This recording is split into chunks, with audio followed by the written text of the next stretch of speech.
जिसको अब bulldozer justice या डेमोलिशन ड्राइव कहते हैं, ये रिवेंज पॉलिटिक्स का एक टूल बन गया है। और ये रिवेंज पॉलिटिक्स जो है वो गरीब आवाम के खिलाफ पूरी तरीके से जारी है। 6 मई को मंगोलपुरी दिल्ली में तकरीबन 200 साल पुरानी दरगाह तोड़ी गई। 20 मई को बांद्रा में मस्जिद शहीद करी गई, 2 मस्जिदें शहीद हुई। 29 मई को फरीदाबाद में एक मस्जिद शहीद करी गई। 5 जून को संभल में पहले एक दरगाह शहीद करी गई, फिर 6 जून को मस्जिद शहीद करी गई, फिर 8 जून को जयपुर में मस्जिद शहीद करी गई।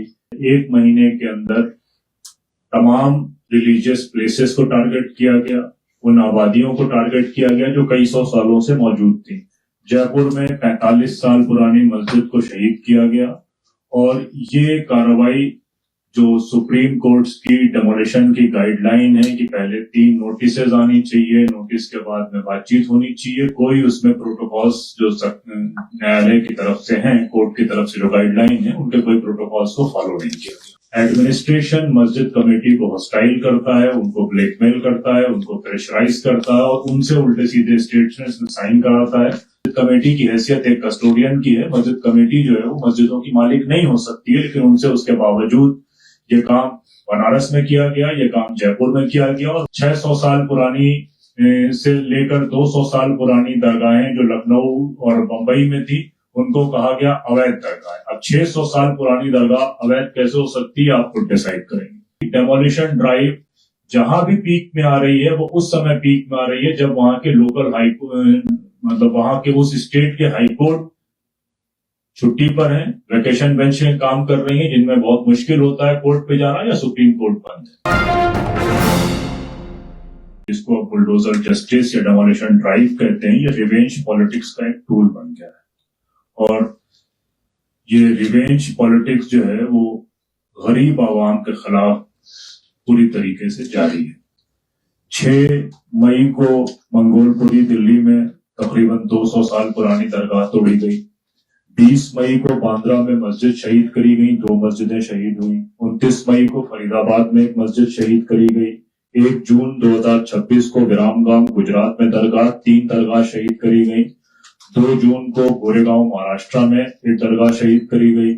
उसके बाद 2 जून को वाराणसी में मस्जिद शहीद करी गई। 5 जून को संभल में पहले एक दरगाह शहीद करी गई, फिर 6 जून को मस्जिद शहीद करी गई, फिर 8 जून को जयपुर में मस्जिद शहीद करी गई।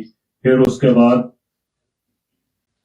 8 जून को भयंदर में भी एक मस्जिद शहीद करी गई, जिस दिन जयपुर में यह कार्रवाई हुई।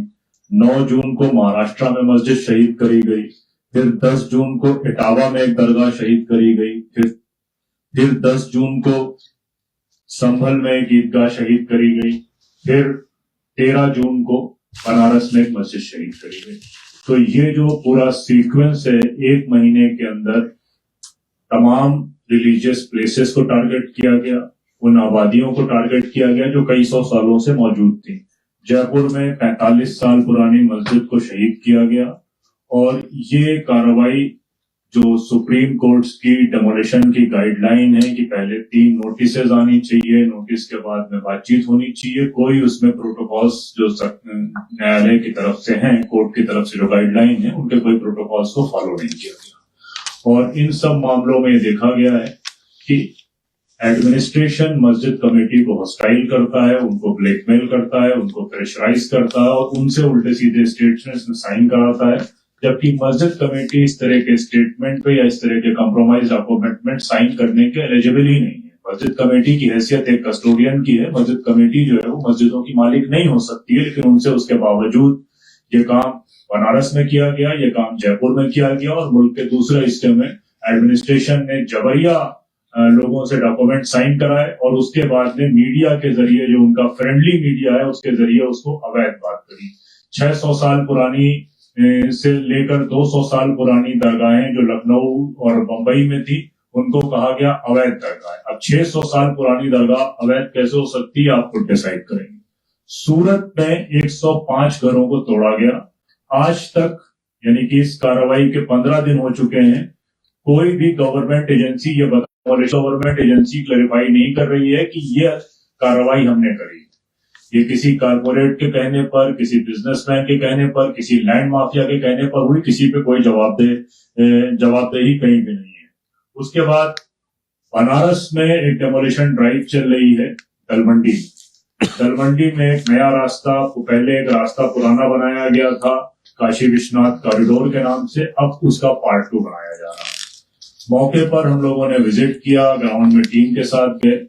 वहां ये मालूम चला कि अगर पिछले रास्ते से, पिछली गली से ये कॉरिडोर बनाया जाता तो सिर्फ 100 मीटर में मेन रोड से मंदिर का गेट मिल जाता, लेकिन 650 मीटर के एक रास्ते को चुना गया जो कि ट्रेडिशनली जो है वो बहुत बिजनेस हब के तौर पर पूर्वांचल में मशहूर है, जिसको तलवंडी कहते हैं, और होलसेल की मार्केट है। 187 मकान जिसमें 2000 दुकानें हैं और 5 मस्जिद हैं, उनको निशाना बनाया जा रहा है। 100 मकान टूट गए हैं और मकान तोड़ने में स्पीड जब लाई गई जब हाईकोर्ट वहां पर बंद है। कई सारे केसेस में जहां पर हाईकोर्ट से, इलाहाबाद हाईकोर्ट से लोगों को स्टे मिला हुआ था, उस स्टे के बावजूद उनके घरों को तोड़ दिया। 5 मस्जिदें हैं और मस्जिद कमेटी के लोगों से जब बराह रास्त बात हुई तो उन्होंने इस बात को एक्सेप्ट किया कि एडमिनिस्ट्रेशन उनसे प्रेशर बना रहा है कि वो कंप्रोमाइज डॉक्यूमेंट पे साइन कर लें, ताकि हम उनसे कहें कि हम आपकी पार्शियली डैमेज करेंगे या कोई अल्टरनेट लैंड देंगे। लेकिन मस्जिद कमेटी के लोगों ने यही कहा कि हमारा उनको जवाब यही है कि हम इस मस्जिद के कस्टोडियन है, मालिक नहीं है, तो हमारा तो ये राइट ही नहीं है कि हम इस पे डील कर सकें। लेकिन लगातार वहां भी एडमिनिस्ट्रेशन के जरिए प्रेशर बनाया जा रहा है। जो मकान तोड़े जा रहे हैं उनमें कोई प्रोटोकॉल्स का, जो ड्यू प्रोटोकॉल्स हैं, उनको फॉलो नहीं किया जा रहा है।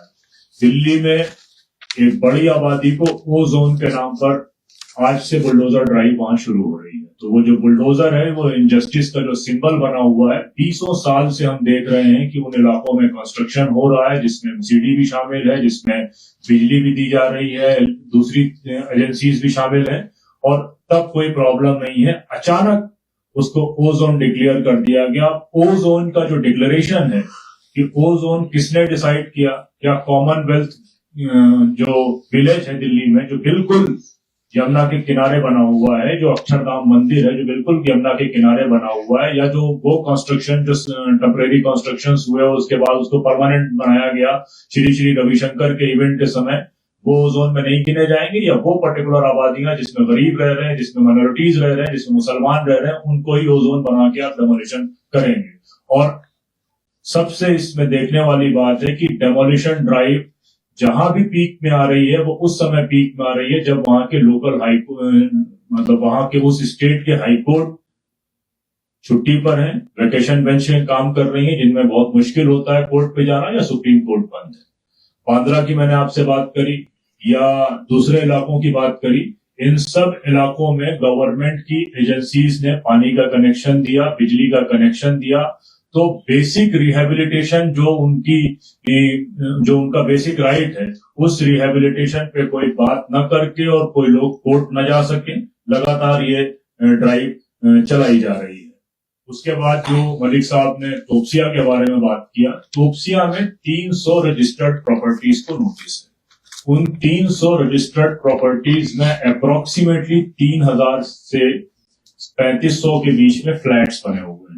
तो जो टोटल इफेक्टेड लोग हैं वो 15,000 के आसपास है, और ये कंस्ट्रक्शन 15 से 20 साल पुराने हैं, यानी कि 15 साल से वो म्युनिसिपल कॉर्पोरेशन को टैक्स दे रहे हैं, 15 साल से उनके घरों में पानी आ रहा है, 15 साल से वो बिजली का इस्तेमाल कर रहे हैं। ऑल ऑफ सडन जैसे ही पावर चेंज होती है तो उनका लीगल स्टेटस चेंज कर दिया जाता है और बुलडोजर इन इलाकों में पहुंच जाता है। वहां पर कुछ इलाकों में स्टे हासिल हुआ है, वो पार्शियल स्टे है, और कुछ इलाकों को 2 या 3 बिल्डिंगों को तोड़ा गया है।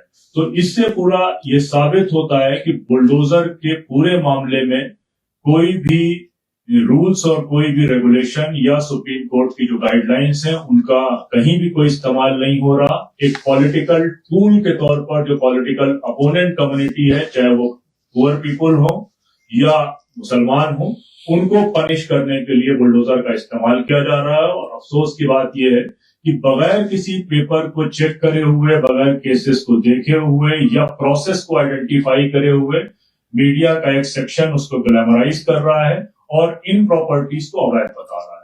खुद जयपुर की जो मस्जिद है वो जयपुर डेवलपमेंट अथॉरिटी से ली हुई जमीन है, अचानक वो अवैध हो जाती है।